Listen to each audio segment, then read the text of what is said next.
Offshore Explorer.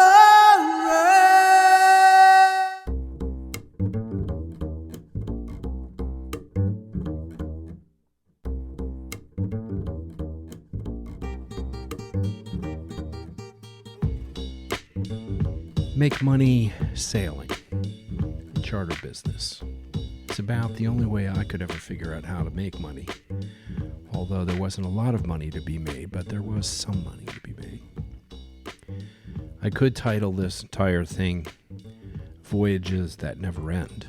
There are some important turns and sort of important moments. I mean, first of all, sailing as a young boy with my grandfather set me on the sailor's way. That was important. Buying my first boat, Steppenwolf, when I was 15 instead of buying a car, which I documented in the podcast Casket Salesman. My military experience, which I've alluded to off and on.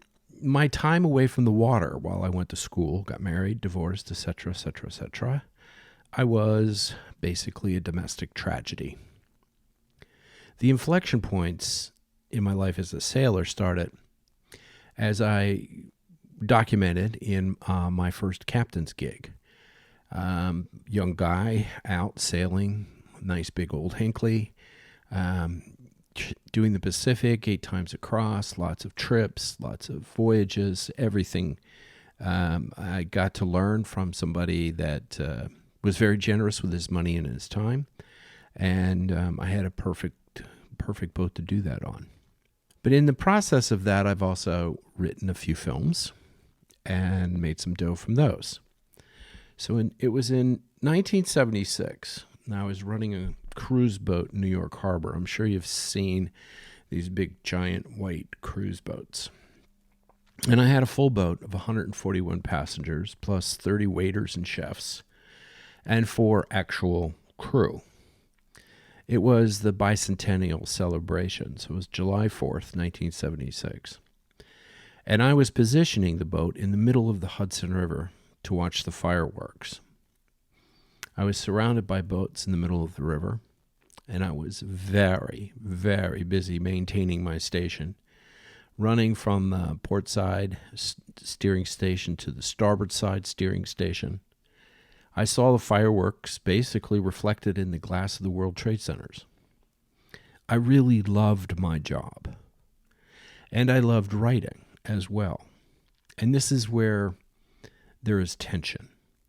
And now this is going to be something that I think everybody who wants to ditch the land life, you have a set of skills. You have skills that you probably like, and you want to take off and go sailing. But you're trying to find out how those skills can translate into being able to make money as a vagabond, so to speak, going from country to country or living in another country. You know, are you a good carpenter, or are you good with engines, or, you know, good sailmaker, whatever the case may be. Because those types of jobs are going to be occupied when you get there by somebody who's been long established, because they came up with the idea a long time ago. You can get money, but you're not going to have anything really thriving. It's going to take time. And if you have the time, you can do it. But my tension was in my writing. So I had written a few movies, and I was running back and forth on the bridge, going from the starboard to the port steering station.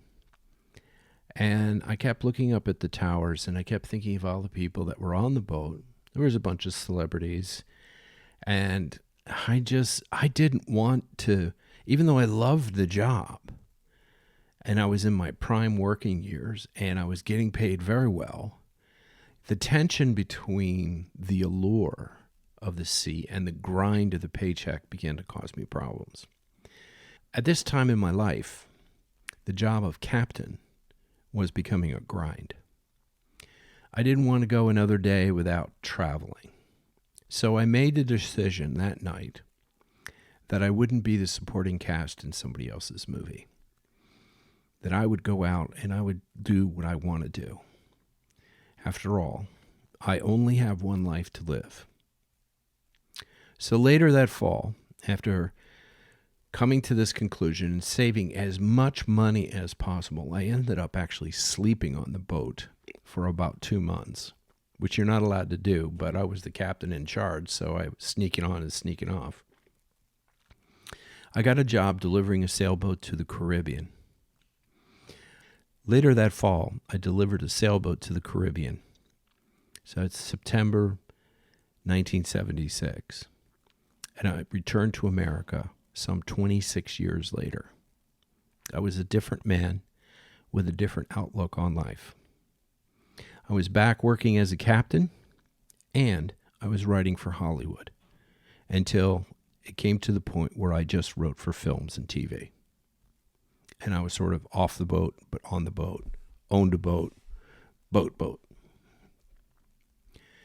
There's a time in every boat owner's life that he has to assess his boat and his situation.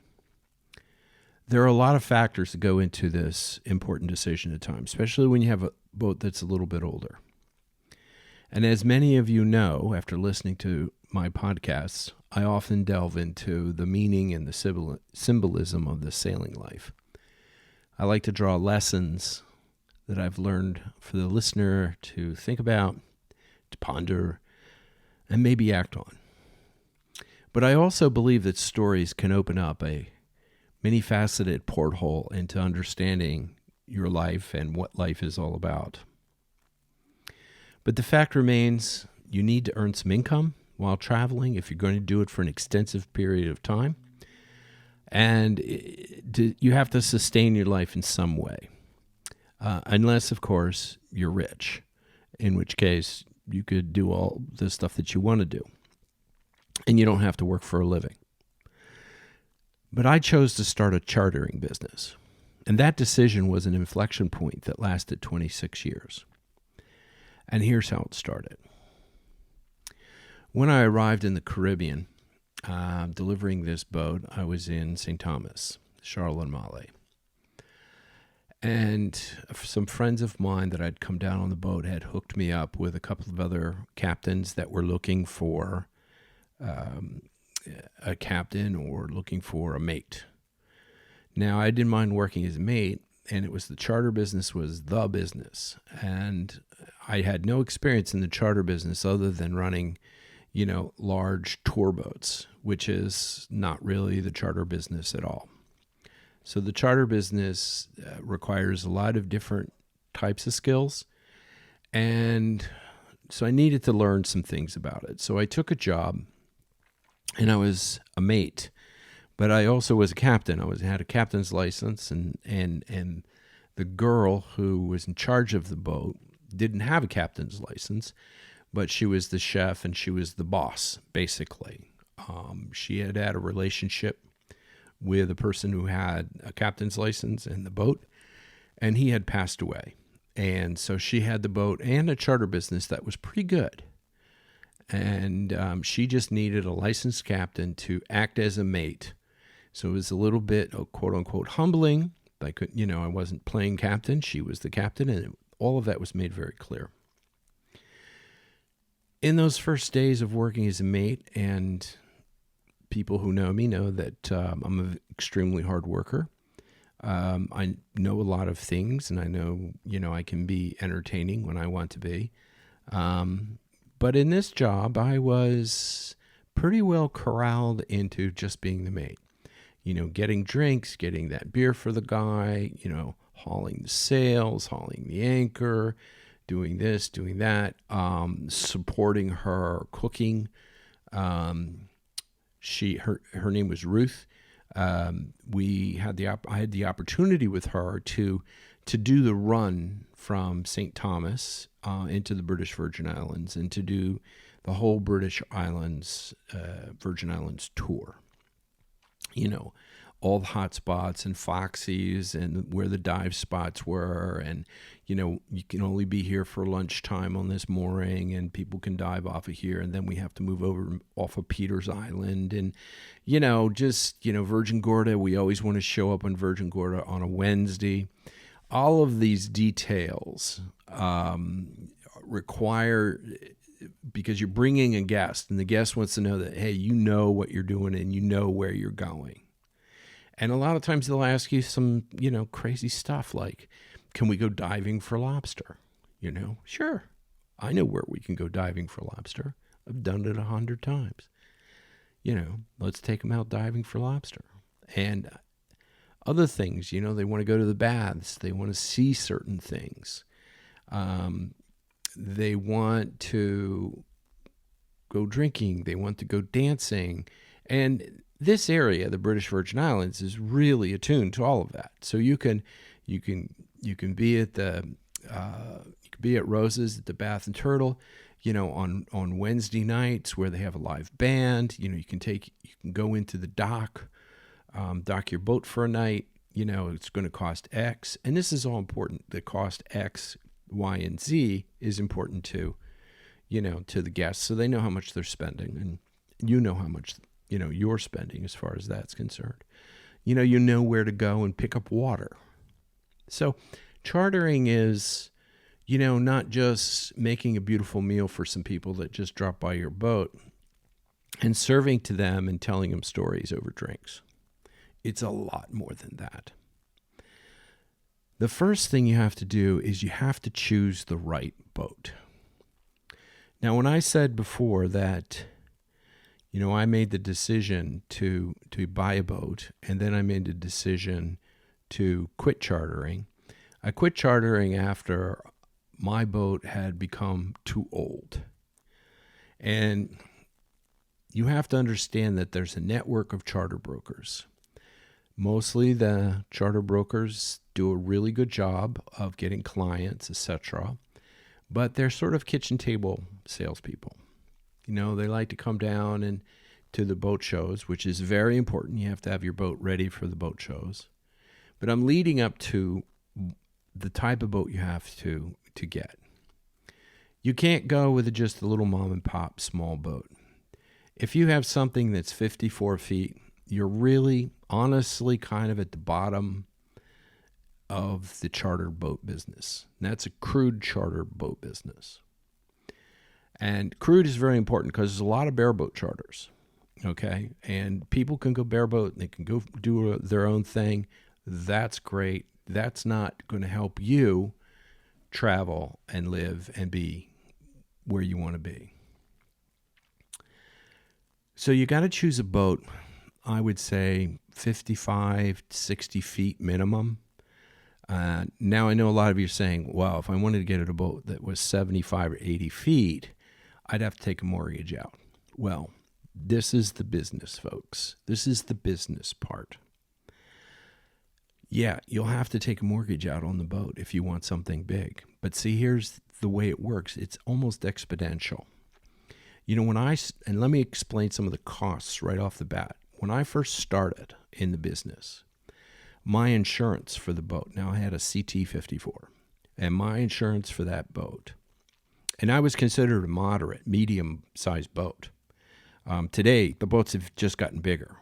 The bigger the boat, the more money you can ask, okay? And everything is exponential. You'll get more charters if you're fairly reasonably priced compared to the other people that have boats of the same size. So a lot of that's going to fall down to how charming you are, whether people like you. If you don't have a lot of friends and most people think you're a jerk or an asshole, this is not the business for you. It's not the business for you. If you only think about yourself, okay, and you don't lift a hand to help other people, it's not the business for you.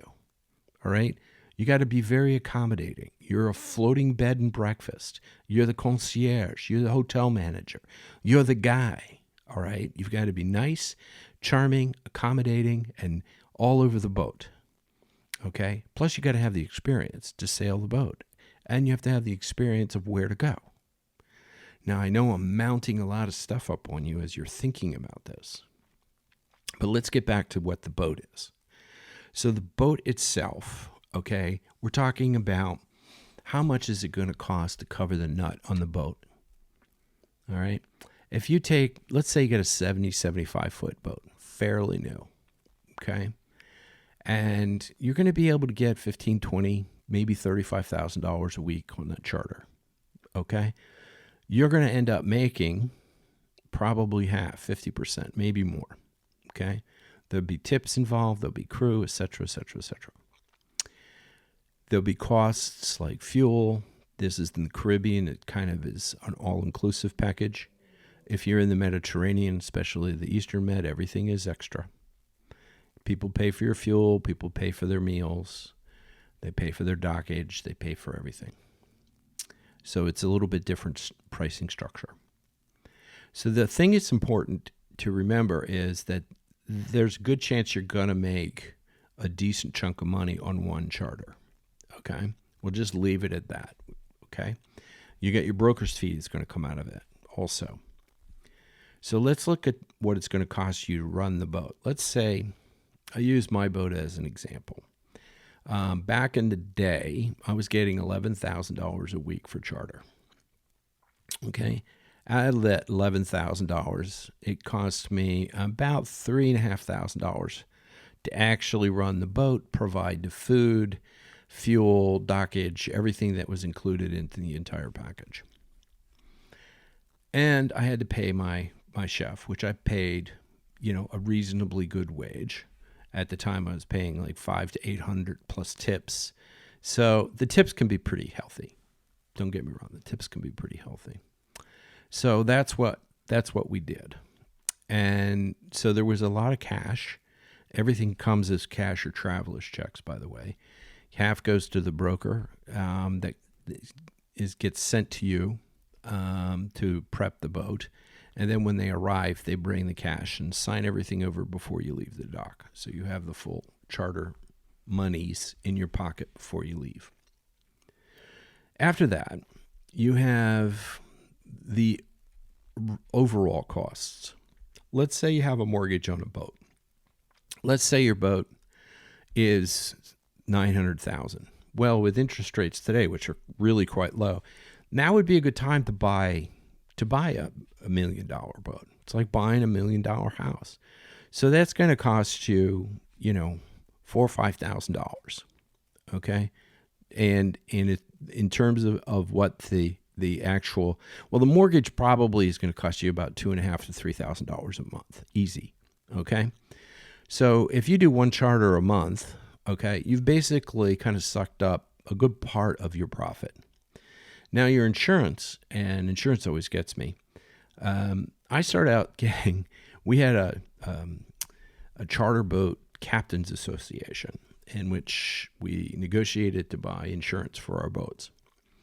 So we got the basic insurance, the basic, if it sank, etc., all of that business. We had charter boat, what they call charter boat insurance, which covered, somebody getting sick off of one of your meals or choking.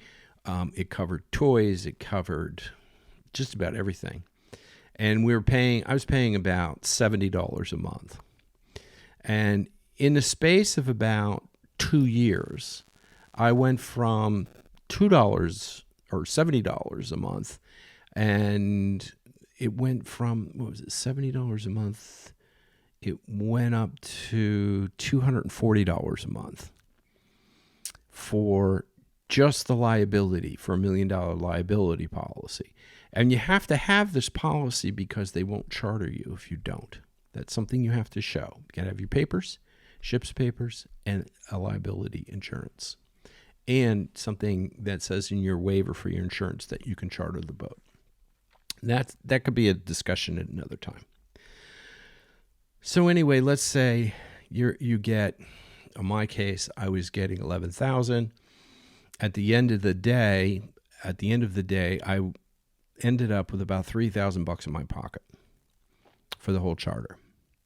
Okay, and that's a week of chartering with people that you don't know, some of which you like and most of which you kind of can't stand.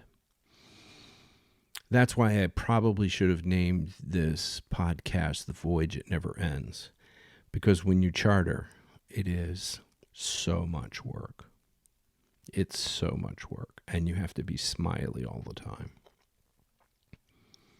Yeah, and don't listen to these people that you see on YouTube or television, and how charmed they look and how untired they look, because everybody's exhausted when you charter a boat. And I have chartered not only my boat, which was a CT-54, I have chartered big mega yachts, 160-foot mega yachts, and all the rest, and it's all the same. Always the same exhaustion. So choosing the right boat's important, and fitting that nut in there, and then researching exactly what you think you're going to be able to get for this boat. Now the question becomes how many charters do I need to get to cover my nut, put a little bit of money in my pocket in a year? Now you have to understand that the season is really running from December, first part of December. I usually think about the Antigua Boat Show as the launching point for my Caribbean season.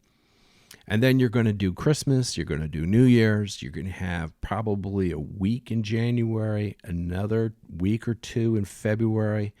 March will be spring break. You'll get families down for doing that. And then April will roll around, and then you have Antigua. All right? By May, June, July, you will not have very much of anything. August, you won't have anything. And you're in the Caribbean.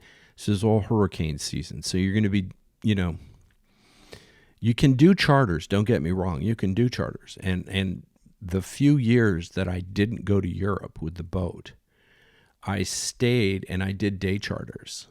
I did hotel charters. And that's a whole nother game that you have to play. But that's how you can make money. But the most important part of it is you have to be reasonably priced, and your boat has to be really nice. And when I mean really nice, it has to be Bristol, okay? It's got to have some decoration inside. It's got to have all the sheets, okay? No holes, just clean, beautiful, comfortable, brand new type of sheets.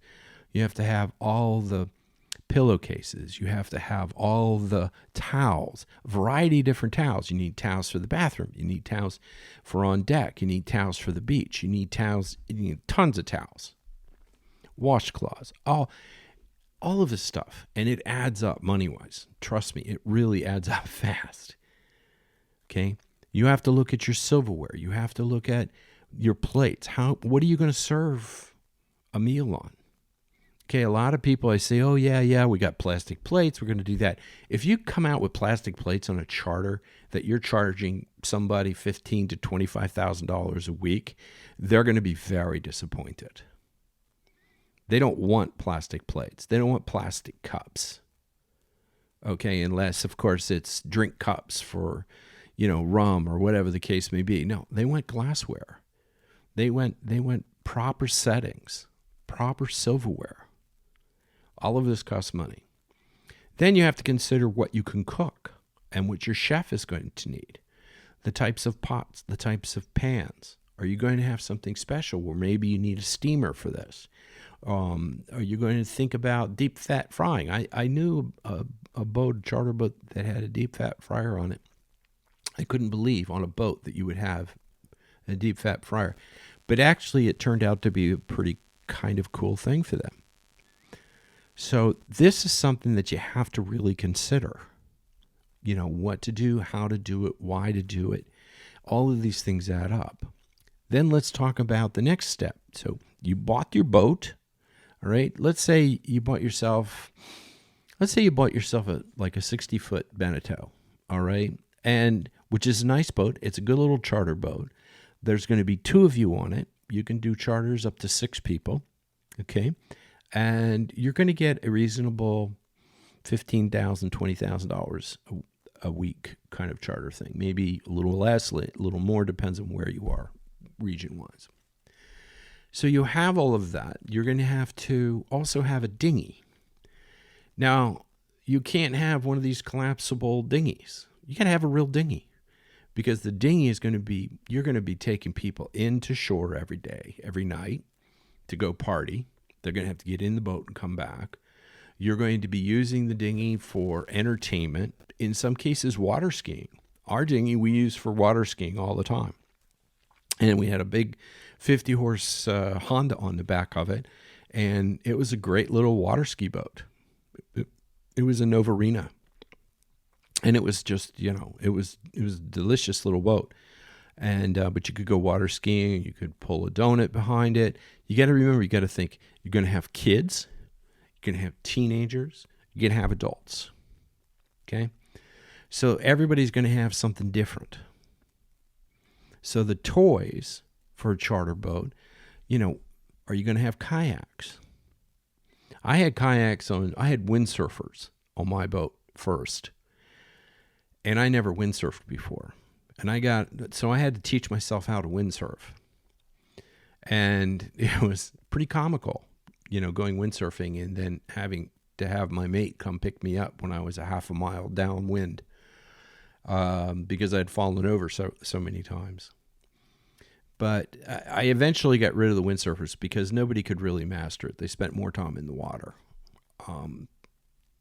Ruth would step off the boat on top of the board and pull the wind surfer sail in, and she would just go off and go sail around, then come back, and she would step back on the boat, never get her hair wet. And I could never understand how she could do it, but she had great balance, and she was really good at doing stuff like that. And everybody loved it. But the windsurfer thing was kind of out of the idea. But what a lot of charter boats will do is, if you have room to stow something like this, they'll do the windsurfer. Now, of course, there's a lot of people like to do paddleboard. So you can come out, you can have a paddleboard. And they're big-ass things, these paddleboards, to put on your boat. So they're going to be on deck.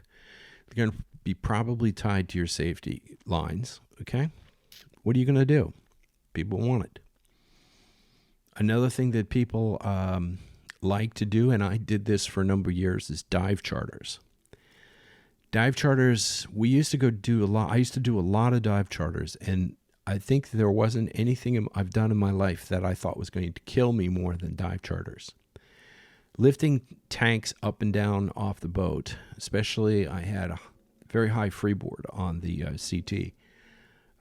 Lifting tanks up out of that dinghy and on board, and then cranking up a compressor that I had very little room for the compressor to put compressed air into them to refill the tanks.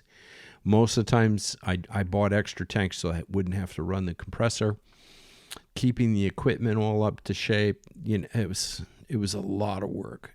Today in the Virgin Islands, if your customers want to go diving, you can call on the radio, and a dive boat that's set up to do it will come by, and they will pick them up. They will take them diving for an afternoon and bring them back, and you don't have to worry about it.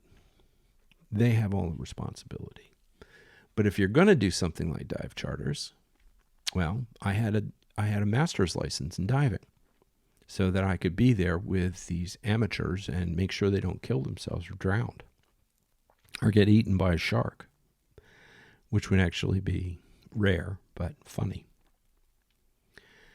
So let's recap quick. You got to have a fairly new boat. You got to have a boat that's attractive, something that somebody's going to really want to go on. The bigger the boat, the more people, the more money you can charge. You have a host of things that you have to buy. Now, if you have, say, a 70-foot boat, chances are there's going to be 4 crew. Okay, so everything is exponentially more expensive. So you're going to have the captain, which would probably be yourself. You would have a chef, okay? You would have a first mate, and then you would have somebody helping out, a girl helping out. I ran a boat many, many years ago called Papillon for a brief minute. And the people that were running the boat were a couple, and they hired another couple who was the first mate, and she was like a stewardess. So in the morning, the process is that people get up. Oh, hi, I'm up. They go up on deck. Stewardess goes in, changes all the bed, cleans everything up, sorts out the room, makes it pretty again, or makes the bed. We usually change the sheets like on Wednesday. If we picked them up on a Sunday, we'd change Wednesday. And sometimes, there were accidents or people say, could you change my sheets? Yes. Well, you have to have backups for all of this kind of stuff.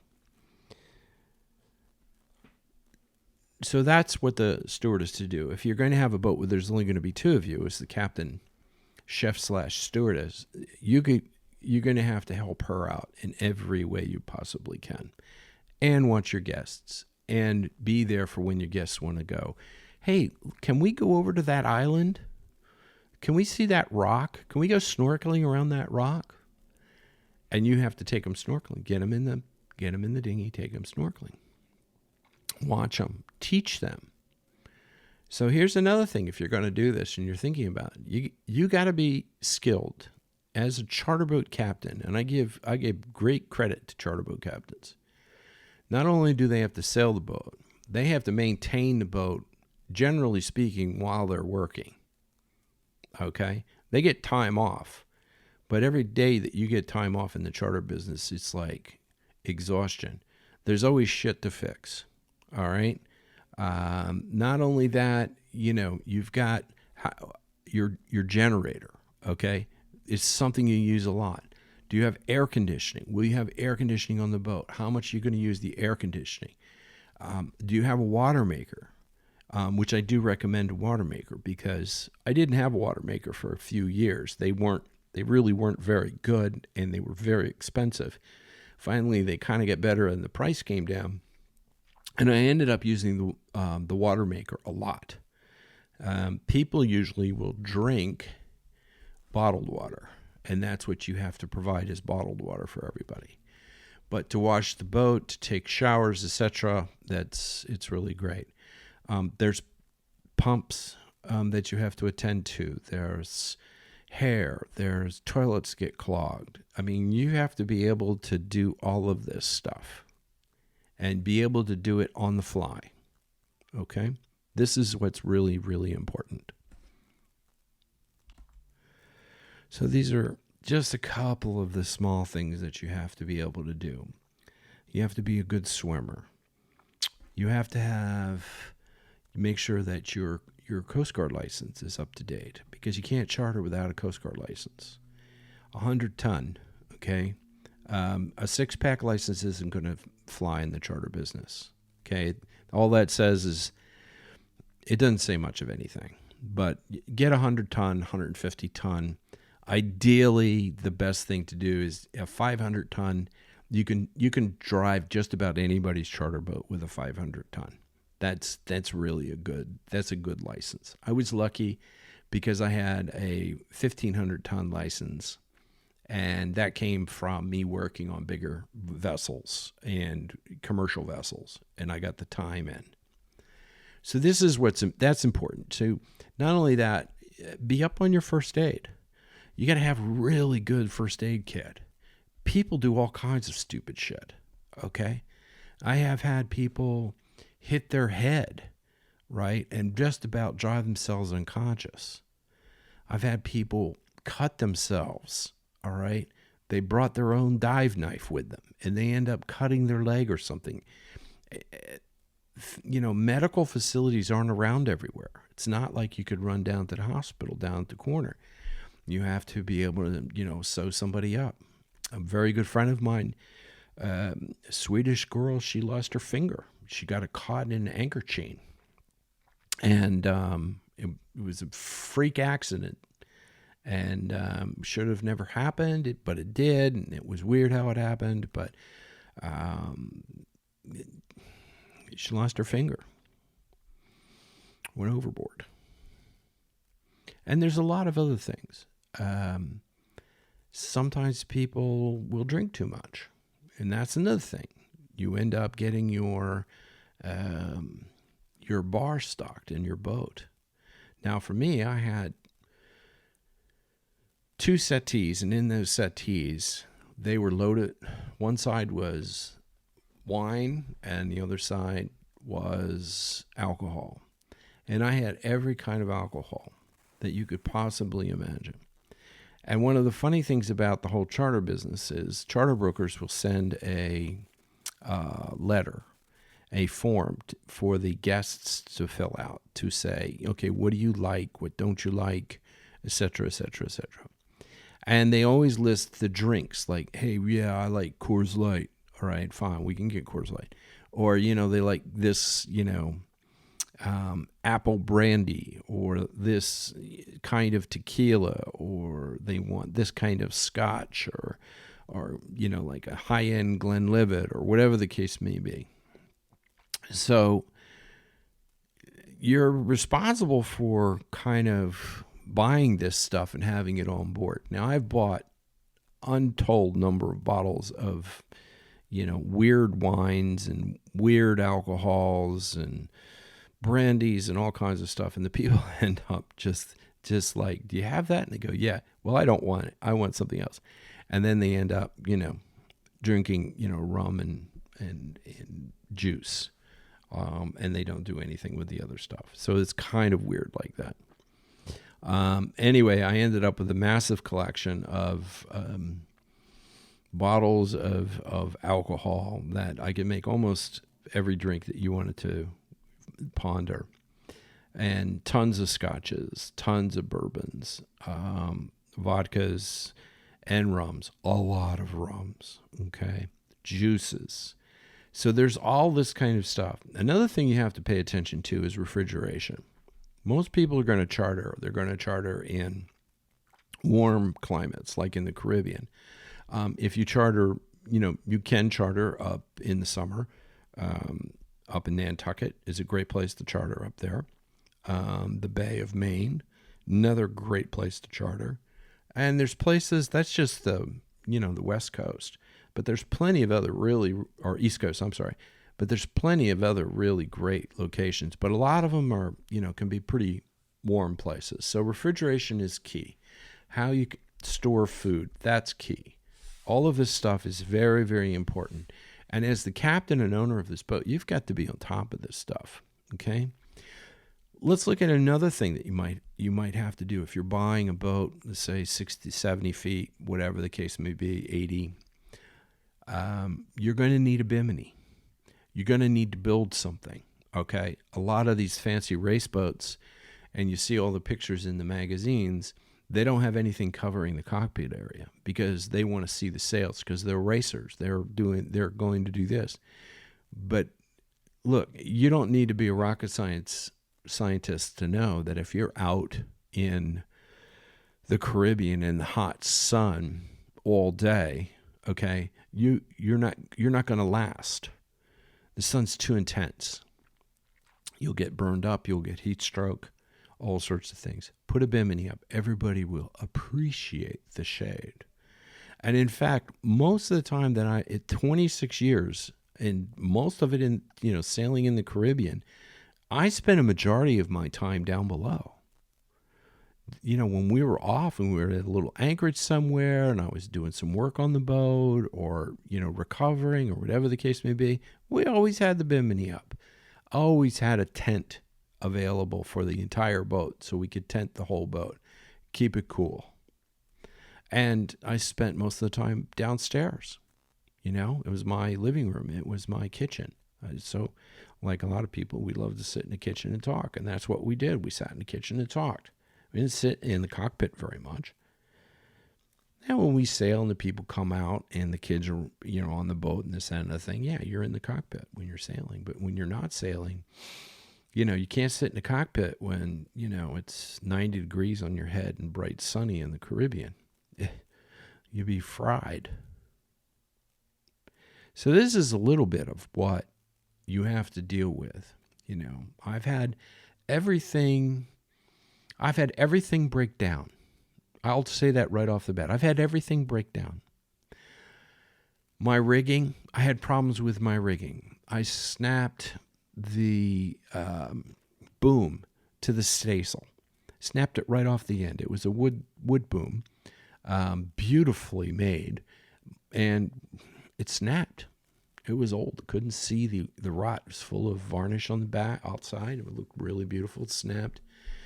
I had to put that thing together. It wasn't, no like going and get out my shipyard and get to the shipyard and have somebody make it. When you're in the charter business and you're doing your boat, you're not going to do that. You're going to take your boat to the yard maybe once a year, maybe once every other year, and you're going to do everything you need to do that's big-ass shit, and that's what you're going to do, especially like do the bottom.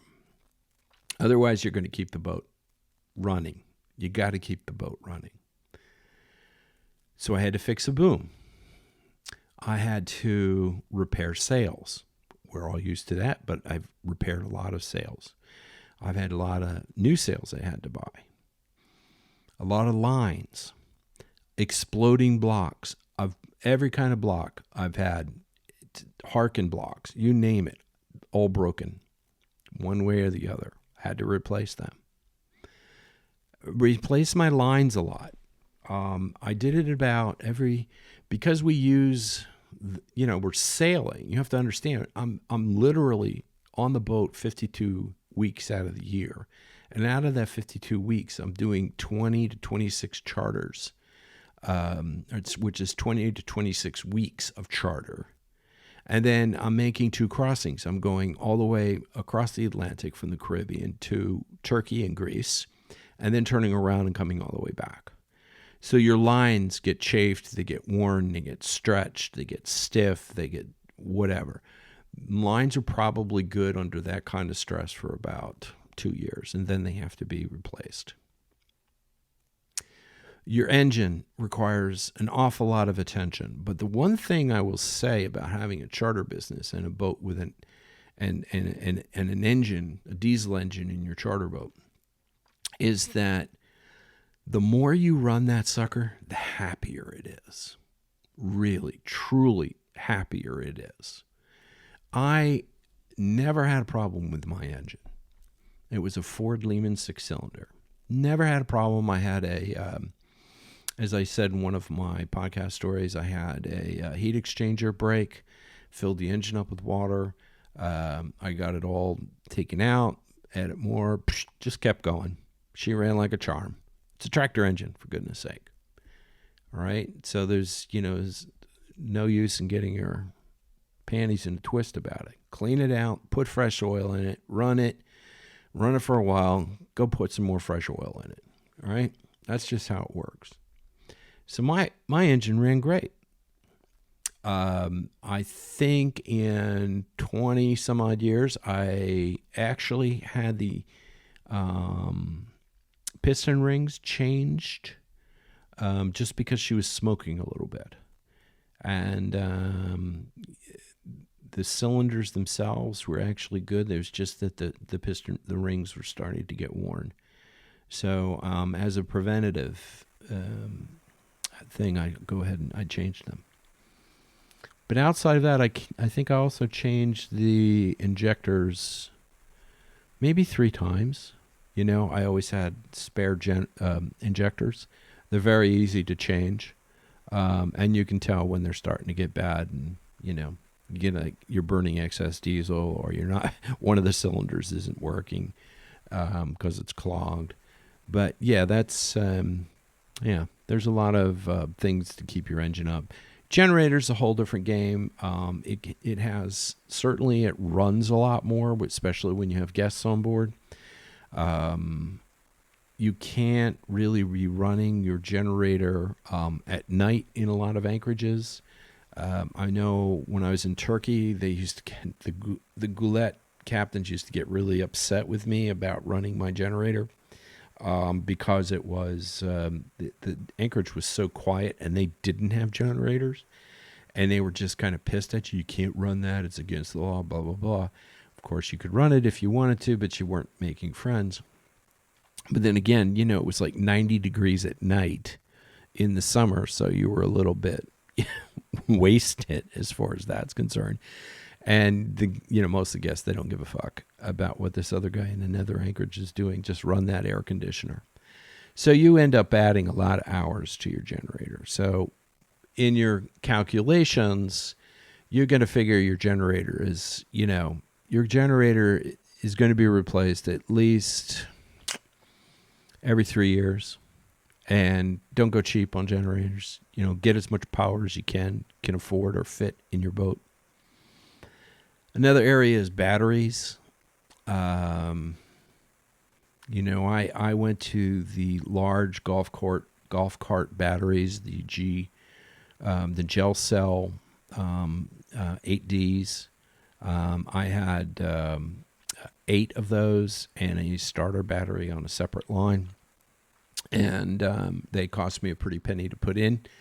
They did really, really well, and saved a lot of my generator time, because there was so much juice in those things. And the gels you could run all the way down to the bottom, and then they will take a charge and fill right back up. Your wet cells won't do that. They'll die after a couple of months. But as long as they're being used, they're being exercised. Another thing you would check for your boat is if you're a charter boat and you're going to be running a lot of stuff, you're probably going to need a big alternator. And you're going to need an alternator that's going to pump a lot of juice. And you're going to need an alternator that's going to run for a long time without having to be touched. Because it's going to have to fill up those big-ass batteries all the time. So that's a kind of important thing. Be prepared every year, 2 years, 3 years, they may go or begin working on a little bit of a reduced output. I found that they ran, but you didn't get peak performance out of them after a while. It's very interesting. So there's just some of the things you're going to have to calculate into your wanting to be a charter boat captain. And the thing about it is, once you commit to being in the charter business, you want to be able to do some weeks, okay? Because the irony is, if you're not doing the weeks, you're going to get really nervous. Girlfriends or charter boat, girls, they're going to come and they're going to cook for you and all the rest of this kind of stuff. And same for the guys. It's just, if you're sitting around idle, it's not good. Lots of stupid shit happens. I'll get into more about the charter boat business in terms of the interpersonal relationships in a business. Because it's kind of an important thing. It's important to have a certain team and to present yourself as a team of professionals. Okay, that doesn't mean that if you're going to get drunk with the guests every night. Okay, that whole Captain Ron stuff is sweet. It's funny. I love the movie. I love the Captain Ron idea. There are certain Captain Rons, but it's no way for you to run a business. And it's no way to run a business if you're going to be super strict, British upper lip, tea service, etc. Because that's a different kind of charter. And this is something that you're going to have to decide what kind of charter you want to do. Now, chartering as a business is a bit unfair. Because here's the problem. You've got a boat. You're working your butt to keep the boat up. And don't get me wrong, it costs a lot of money to keep maintaining a boat, especially when you're using it all the time. And ironically, the more you use it, the less it's going to cost than if it was sitting in a slip somewhere in, say, the Chesapeake. But your boat is getting old. So there's a window for which you can be in your boat. Now, if you have an old classic like Eleonora or some kind of classic boat like that, that's a different class of boat. Those are just classic. Alejandra, Adela, these are magnificent vessels that, they're just in a different class. All right. But if you have a 1978 Beneteau 50 that was in the charter business bareboat charter business before you bought it, and now it's 2020, it's 30-year-old boat, you're not going to get a lot of money for it, for the charter. It's just not going to happen, because the brokers, they like new. They like different. They like the decorating to be really upscale. Now, I know that I redid the inside of my boat in 26 years, probably 8 times for sure. I would change one thing or another.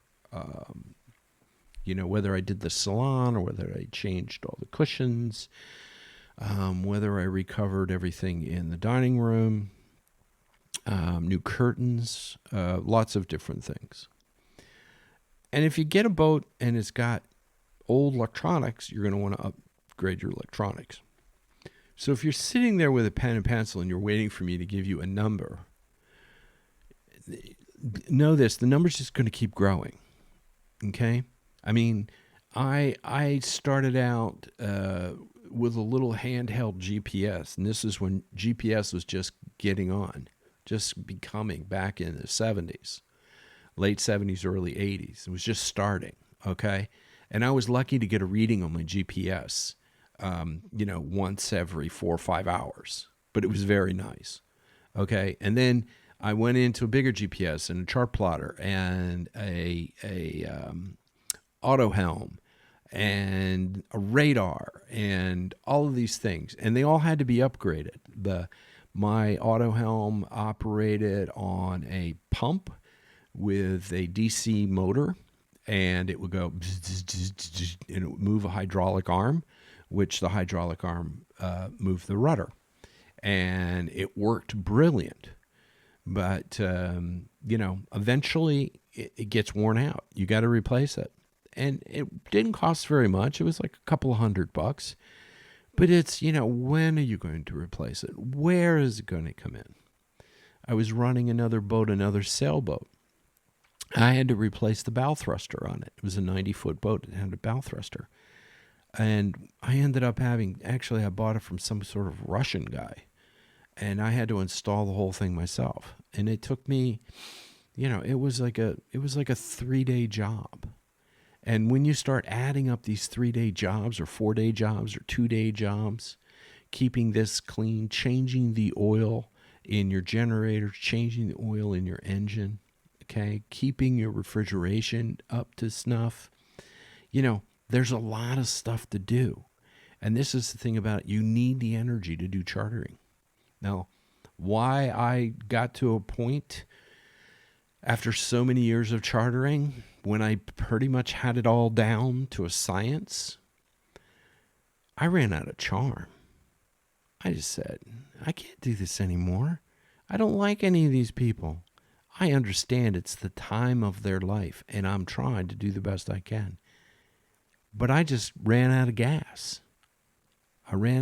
My boat got old. They wrote I couldn't get the price that I wanted because of a variety of things. My boat was too small. There were mom and pops, and this is the competition. Let's just go over competition real fast. Okay, you got mom and pops, all right? They got their Social Security, they got their pension, they got money coming in, and they want to charter just so they can have people come to their boat. Just for the company.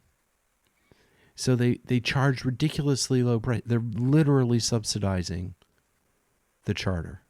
And they're small boats. They run it. Mom and pop run it. And it's not, they kill the market at the bottom end of smaller boats. Right? I mean, even 50-foot boats. Mom and pop can run a 55-foot boat, 60-foot boat easily. Okay? And they're not looking to, if it comes between you and someone else, and they're a mom and pop, they're not going to tack on an extra $3,000-$4,000 to the price of the charter, right? Because they don't have a business to run. They're doing it for their own personal entertainment, for friendships. So there's that, which makes the business kind of weird in that sense. There's also the thing, it's the charter brokers are the ones who are actually kind of running the show.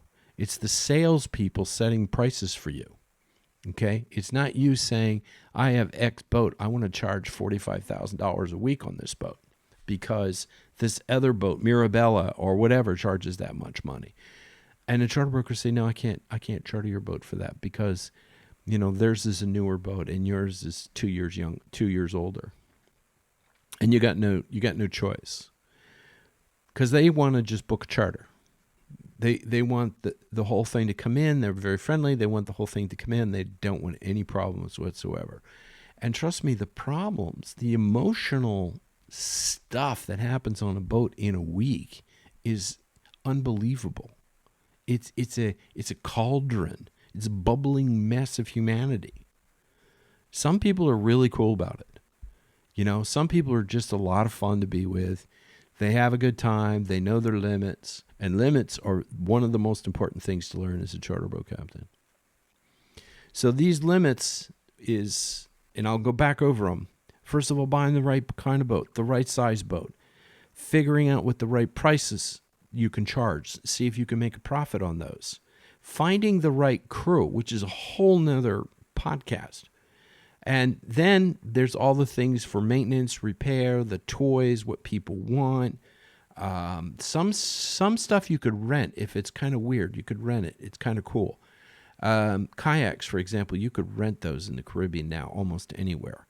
Paddleboards, the same thing. So you don't have to keep them on your boat 24, all the time. You can get them just for the charter. So there's a whole maintenance thing. There's the whole crew thing. There's the whole charter boat broker deal. And then you have the competition.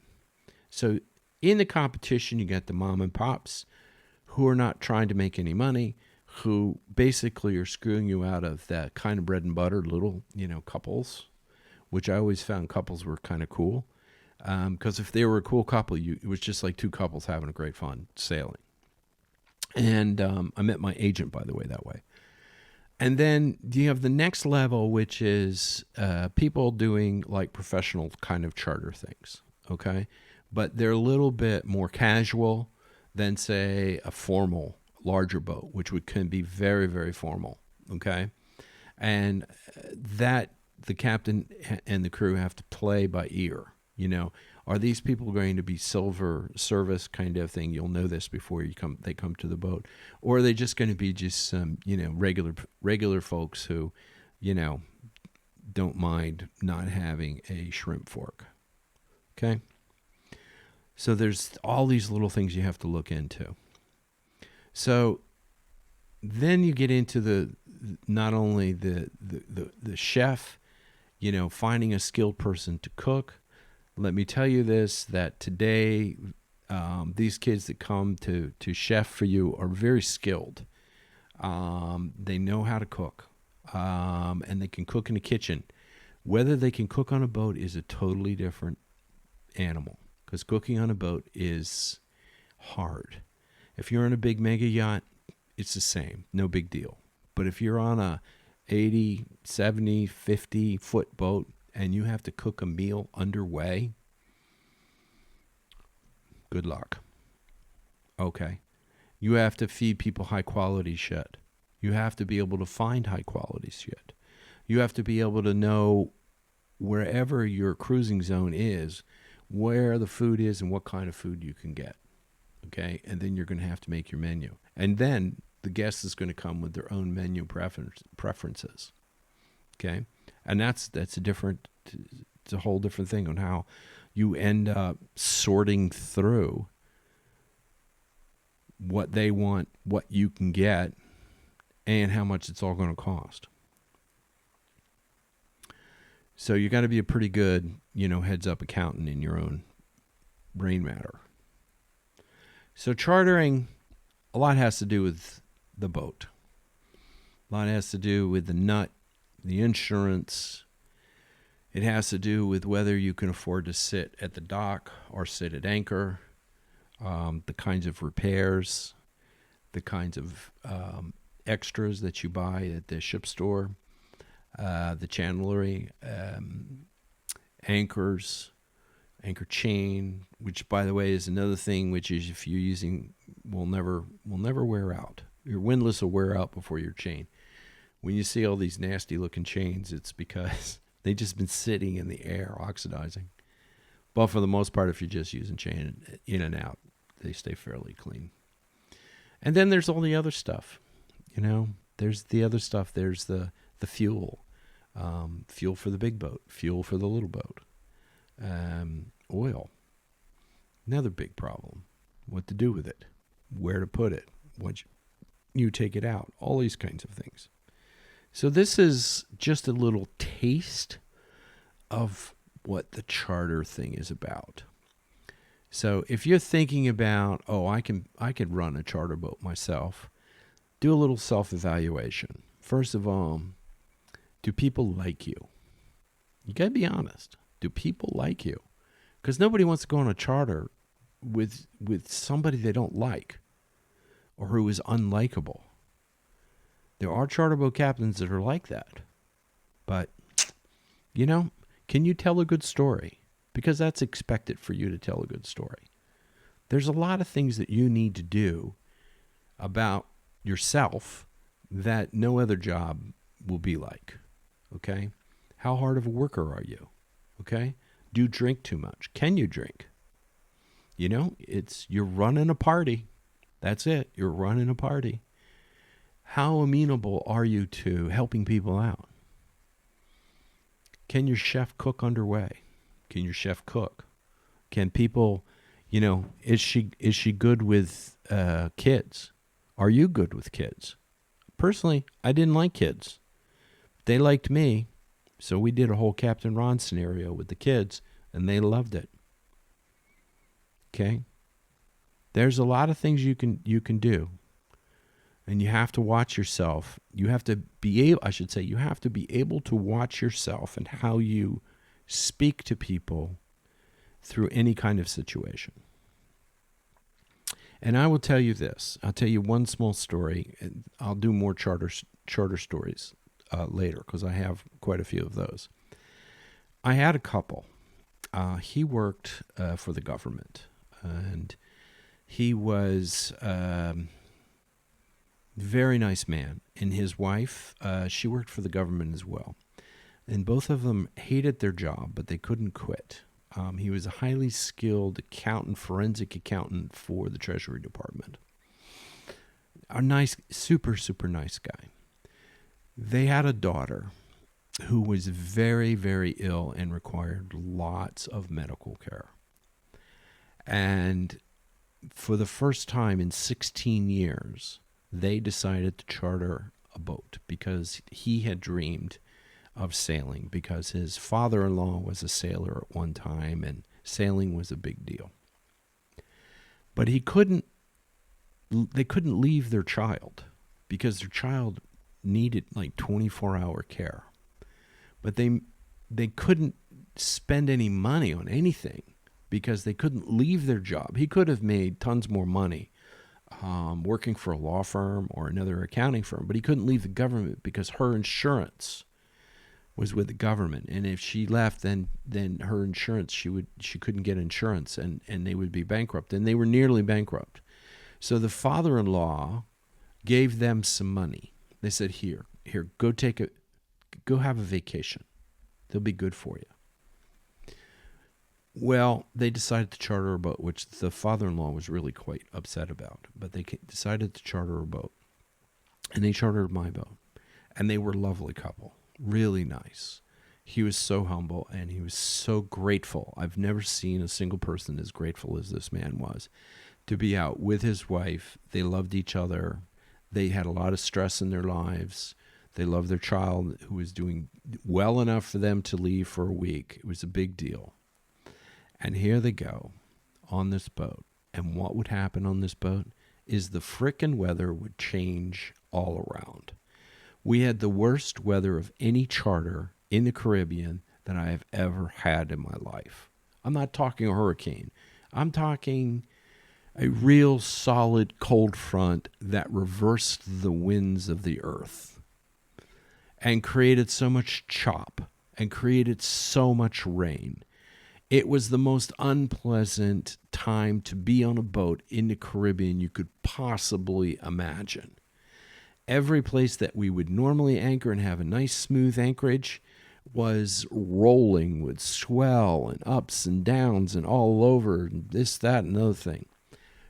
He got sick, but he wasn't going to give up. She was fine. She sat downstairs and played cards. She was happy as a clam. She didn't get seasick. But we made it through the entire week. And coming back into St. Thomas after this week, we had a couple of bright spots. We went swimming a few times, and they weren't really athletic or not real athletic swimmers, whatever. But they had a great time. I towed them both around on an air mattress to go snorkeling because they were afraid to snorkel, so they could just stick their head down in the water and see the fish from above. And even that was hard for them to do. But they had such a great time. It was even great for them, better for them, that there was all this nasty weather that I had to sail through. It was like nuts. And we finally got into St. Thomas in a driving rainstorm. I mean, driving rainstorm. We went in, we got to the dock, and the first thing he says to me, he says, "We would love to take you out to dinner tonight." And they did. They took us to a really nice restaurant. We all had dinner, and they were so thankful. And I know in their heart and their mind, today, so many years after this happened, that was the most important and singularly most important week of their lives. They talk constantly. They write me letters about how about those waves and the weather and all the rest, and we did it, and we're real sailors, and we're all this kind of stuff. So you have to be prepared as a captain to provide the sort of emotional context for people to really see what's going on, because there's an evolution that's going to occur. And next week, I'm going to talk about some of the emotional, some of the stories, some of the interesting things about not just sailing as a charter boat captain, but the sort of the dynamics of what happens on a charter boat over the many years that I've done it. But for today, if you're going to think about doing a charter boat captain, find yourself a really good boat and don't be afraid to go big. Thanks.